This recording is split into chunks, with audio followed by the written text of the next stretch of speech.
Hello, my friends. Good to see you again. This is 7 English Bible School. Thanks for joining us. And once again, your presence means a lot to me. God bless you and keep you.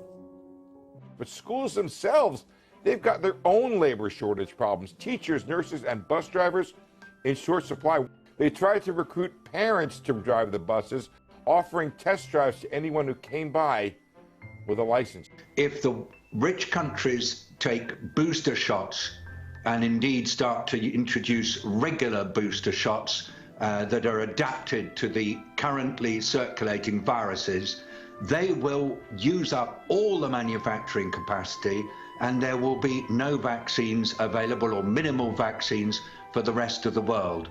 And this is not a tenable way to deal with a global problem.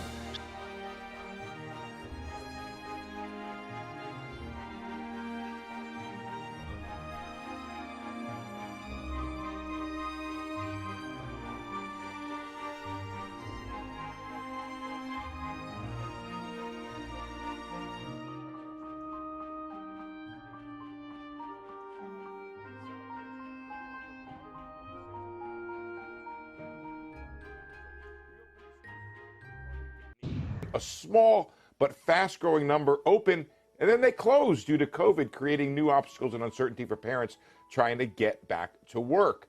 1,700 schools have opened and then shuttered due to COVID, a 21 increase from the prior week. On average, these schools shut down for 8.1 days before they reopen. Now, the number of schools that have closed is a fraction of the 100,000 schools in the country. But if you look at a map showing the closings, it shows it's pretty widespread. Spread across 38 different states with a concentration in the South. Sometimes it's a single school that closes and sometimes it constitutes the entire district. Now, when schools closed to in-person learning, 55% went virtual, 39% closed altogether, as some state legislatures, by the way, have limited the ability of school districts to offer virtual classes. 4% just delayed their opening time. Bureau reports 146 of the top 200 schools now requiring masks. So reopening schools has been a key part of getting the economy back to normal, freeing up those parents who can't work because the kids are home and helping resolve the labor shortage. But schools themselves, they've got their own labor shortage problems. Teachers, nurses, and bus drivers in short supply. They tried to recruit parents to drive the buses, offering test drives to anyone who came by with a license.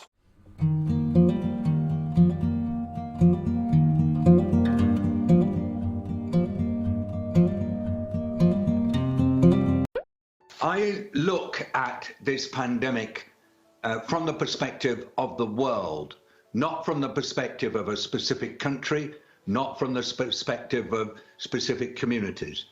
This world is struggling with a dangerous virus that is constantly evolving, and new variants are emerging, and there will be more. So how do societies continue functioning and functioning well despite the presence of this dangerous adversary? Answer: we use every single response that we have in our toolbox. Vaccines are vital, particularly for preventing death of people infected. So do you think that we haven't gotten, through the worst of the pandemic? And is there a danger that if not enough emerging markets are vaccinated and we get booster shots in the Western world, that because of these two things coming together, we could create new, more dangerous variants? If the rich countries take booster shots and indeed start to introduce regular booster shots that are adapted to the currently circulating viruses, they will use up all the manufacturing capacity and there will be no vaccines available or minimal vaccines for the rest of the world. And this is not a tenable way to deal with a global problem. So I'm just saying, hold back on your booster program till we've got a plan for immunizing the whole world. Whilst there is virus circulating in the unvaccinated world, there are huge risks of variants emerging that will eventually be able to beat the vaccines that we're using in the UK, in the US, and in Europe. All right, that's it. This is what the media says. Probably there are pros and cons, but Now, let's check out some comments.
Good morning, my friend. Well, at least it is morning for me. It is Sunday morning for me, and before we have our worship, I am traveling to another church to visit with meet a new friend and make some connections and observe how they worship.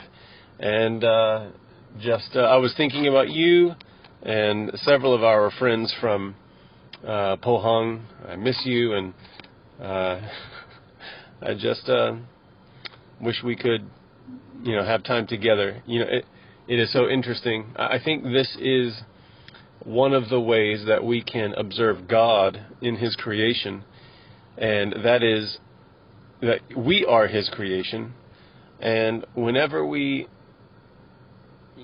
spend time together, especially time working together and time studying together and all of these things, we can become very close. And you are one of those people that, even though I met later in my life, only recently, your heart and your character and all of those things just are very close, or very dear and very special to me. And so I want you to know that I am praying for you and your family. I miss you. And I'm just thinking about you this morning. So God bless you. If you are more interested in more information, please leave a comment and I will check out and respond. Once again, thanks for watching. Peace be with you.